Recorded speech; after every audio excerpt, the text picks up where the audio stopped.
Hey guys, welcome back to Andy's Dinosaur Reviews. Today we've got ourselves another brand new Jurassic World Rebirth release, a very exciting one because we've got the very first of the new Dino Dream Spinosaurus. As you can see, this is the swimming version. There are 3 altogether, I believe, so I'm definitely excited to get all of them into my collection.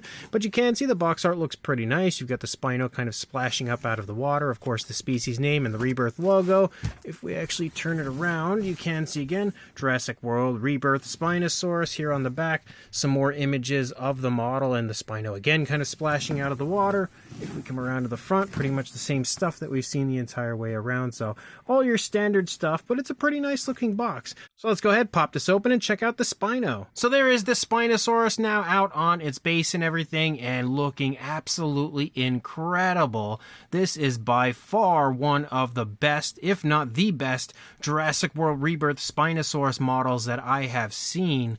Dino Dream definitely knocked this one out of the park. The sculpt is incredible, the details super vibrant, and the paintwork also looks really nice. So I'm going to go ahead, pull it here off of the base, and then we're going to go take a closer look at it here. So if we bring it in, we start here in the head sculpt of the Spinosaurus. Actually, I'm going to adjust this just a little bit and bring it back up. And you can see, again, starting in the head sculpt of the Spinosaurus, it is absolutely gorgeous. They really did a great job of capturing the likeness of the Spinosaurus from Rebirth, as well as, again, the paintwork looking incredibly nice. There's a lot of variations here in the face of really dark tones of color. I also love that you can see like some scars and stuff. Like you see a scar right here. We could see another one as we move back, a few more right there. And some of them are painted. Some of them kind of are not really painted because it kind of blends more with the body, like it's a older injury. So I really like that. We can see the mouth is just ever so slightly open, so we can sort of see the tongue in there, like in between the teeth. You can kind of see it sticking up just a little bit. We can also see the teeth themselves look really nice. Again, they're nice and sharp. They are painted nicely with a light, sort of like an off-white kind of a tone, and they kind of have like a brown wash over them to dirty them a little bit. I also like that we see a little bit of like a reddish brown kind of following along the jawline, which looks really cool. The skin texture, again, looks great on the upper and lower jaw. You as well see the nostrils right there. We have the eyes painted very nice and small with a green and then a black pupil. A little bit of variation when you move through the face with all sorts of lighter and darker shades of browns and almost like tans and even little hints of like greenish tones. You can see a little bit of like a more vibrant brown as you move up into the crests on the top of the head. Again, some nice darker browns applied, as well as lighter tones up here to the top of the head of the Spinosaurus as well. As you move here into the neck, you can see the skin texture continues to look extremely vibrant and crisp. We have some osteoderms picking up as we move back. You can also see the yellowish tones start to pick up there in the back of the neck as we move down here into the side. Again, the scale detail looks excellent. You can see the osteoderms kind of following along the upper side of the neck. We also have some hanging skin here in the throat, and we can really see a very crocodilian look, I think, to the skin texture here on the underside of the neck and throat.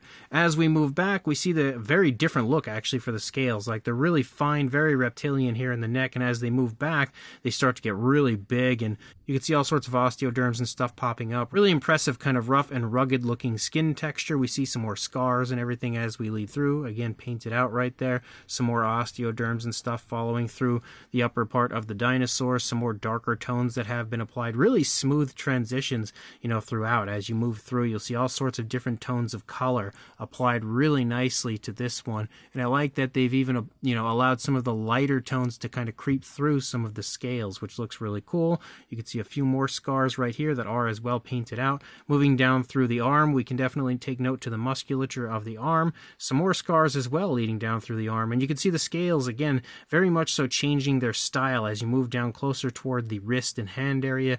As you lead into the hand, you have some scoots moving down the fingers, some nice webbed fingers right there, and you lead down into the claws, which are kind of held into the body. They are painted with a black tone of color, and they do have a really nice, really genuine sharp look to them. You can even see like the palm of the hand over there for the Spinosaurus on the other side. Of course, you also have the peg hole here for the underside where you apply it to the base. And again, a very different style scaling here to the underside, a little bit smaller, finer scales moving along the underside of the Spinosaurus, some skin folds and wrinkles as you move up. You can kind of see the skin stretching off of the stomach right there in the thigh. As you move up higher into the sail, look at how absolutely gorgeous and crisp the scale detail is moving through the sail of the Spinosaurus. And again, all sorts of varying sizes to the scales. You can see dark washes that have been applied that creep in and out of a lot of the scales. Really nice striping, of course, as you lead through with a black, but you also have the yellows and oranges that kind of lead through the course of the sail of the Spinosaurus, and that all looks really good. We see that kind of like jagged edge to the top that also looks really nice.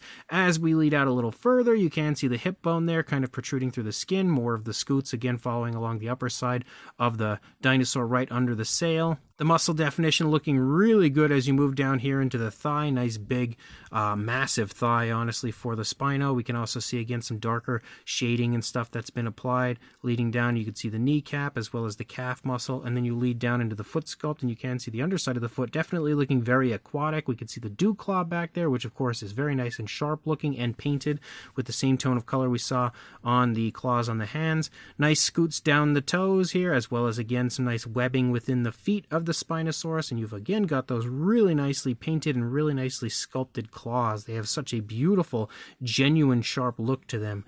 And then we lead back up and out into the tail, and we continue to basically have that same style of coloration and patterning up there in the sail, where you see, actually, I mean, the very paddle-like tail for the Spinosaurus, where you see the blacks kind of striping down, but you also see oranges and yellows throughout the entire tail as you lead out as far as the upper side goes, but then, of course, the standard browns and stuff that you've seen through the majority of the Spinosaurus down here along the side, and then a little bit of a lighter tone here for the underside of the Spinosaurus, and all of the transitions through those areas is super, super smooth. You also see a little bit of a darker brown that kind of follows along right there.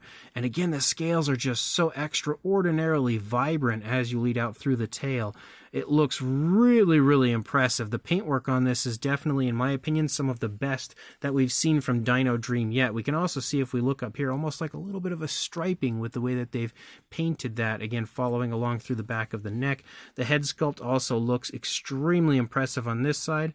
And again, you have the same sort of paintwork and everything throughout the face that we saw on the other side over here. As you move back, those eyes really pop. Again, when it comes to the dark tones of the face and those really nice green eyes, they definitely pop really nicely. We can see the ears as we lead back as well. Again, the same pretty much style of skin texture and skin detail. The head's pretty straightforward. You can see a little bit of like a curve to it, but not all that much. Kind of making, again, the curvature showing off that swimming motion of the Spinosaurus, which is really nicely shown off in the sculpt. Leading along, again, all sorts of skin detail as you lead down, and again, the skin texture really starts to pick up as you lead back into the body. You have more scars and stuff sculpted out and painted out as you lead along. With the arm here on this side is definitely in a little bit of a different position compared to what we see on the other side, just slightly held further back into the body, and we can see the wrinkles and folds of the skin just a little bit more so on this side because of the fact that the arm is held further back. A little bit of a bulge there in the belly showing off, again, just a little bit of girth right here. Again, the legs looking pretty similar. This leg is kind of forward, kind of showing the motion of the Spinosaurus, just sort of kicking through the water, kind of gliding maybe through the water. Same style paintwork, again, with all of the different variations of color. It would be actually really hard to kind of pick up on each and every tone of color that you see moving down through the leg and honestly through the entire body of the Spinosaurus. You've got that really nice webbed foot again over here, those webbed toes, which looks really, really nice. And then you again lead out through the course of the tail. You've got a beautiful curve to the tail that my camera doesn't want to focus on from up above. If we actually come back here, you can get a good feel for the curvatures of the tail from back here. So the Spinosaurus is absolutely excellent and far and away one of, if not the best, rebirth Spinosaurus on the market right now. And then you've got the base. The base has a nice little peg. You basically screw this in, and then down here you can see swim version, 1/30th scale Spinosaurus, and of course the Jurassic World Rebirth logo up there. And then on the underside you actually have a really cool kind of like a size chart here for the Spino, which does look pretty cool. And again, Dino Dream and stuff. And also, this is 31 of 999 of this limited edition. And then to put it back on the base, you just basically take that peg, slide it into the belly, push the Spinosaurus down until it's nice and stable. And there you go. As far as a size goes, for a length from the snout to the tail, you are looking at about 16.5 inches or 42 centimeters. And then for a height to the top of the sail, I'd say closing in on 8 3/4 inches or a little bit over 22 centimeters. For a size comparison, there is Mr. Papo T-Rex, the Attack Pack Colovisaurus, Robert Muldoon in the Collect Day Human Being next to our Dino Dream Spinosaurus, and you can very clearly see again that it definitely has a pretty nice size to it. It's by far one of the bigger Jurassic World models that I've acquired from Dino Dream, so definitely has a pretty impressive size to it on top of everything. Now, when it comes to a comparison with other Jurassic World Rebirth Spinosaurus, there aren't all that many high-quality versions out there, but when it comes to like some of the Mattel versions, we see the 12-inch basic version, which you can see is a little bit smaller. We've also got this version, which is from the, I think it was like the Danger Set version. It's the next step up, basically, from the 12-inch basic, but it is smaller than the Tail Thrashing version, so obviously we don't need to go any larger than this because, again, clearly you can see the Mattel version of the Spinosaurus is a little bit bigger. We've also got the Glitch Studios version of the Spinosaurus, which you can definitely see these two are very similar in size.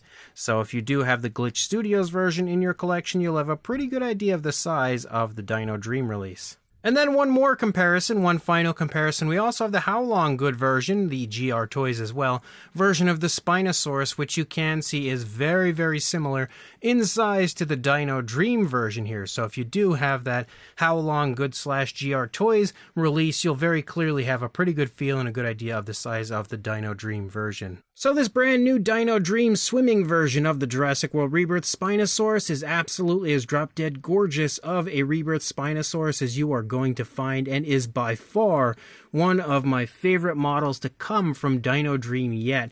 And that's really saying something because I really love their work, but I feel like they just get better and better and better.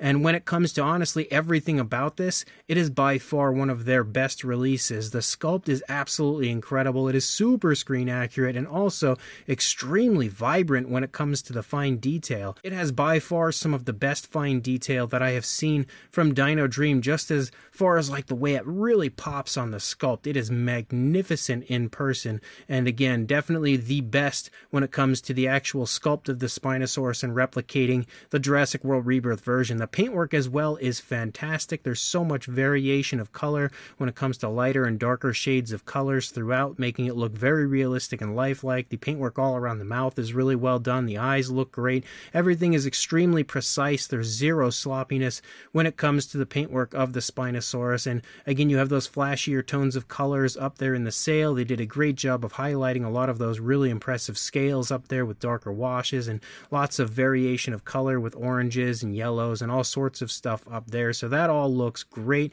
The transitions are extremely smooth. The pose is really nicely done, and I like the fact that we have a swimming version of the Spinosaurus because, again, you do see them for the most part swimming the entire way through. Whenever you see them in Rebirth, they're pretty much always swimming except for one moment on the beach. So again, it is really fun to have a swimming version and to be the first version. And like I said, there are two others, I believe it's two, coming from Dino Dream, so those are yet to come. And then you have a nice base down underneath, again, just basically showing off what we have, what film it's from, the species name, and which version. And of course, the fact that this is a limited edition makes it even more fun to collect. So if you are interested in this, make sure you head on over to Lana Time Shop right now and grab this before it sells out so you don't regret not getting a hold of it later, because once they're gone, they're gone. So make sure you check out the link that I will include in the description. Go pick up this Spino and add it to your collection, and like, comment, and subscribe, and I will see you in the next review. Thanks for watching.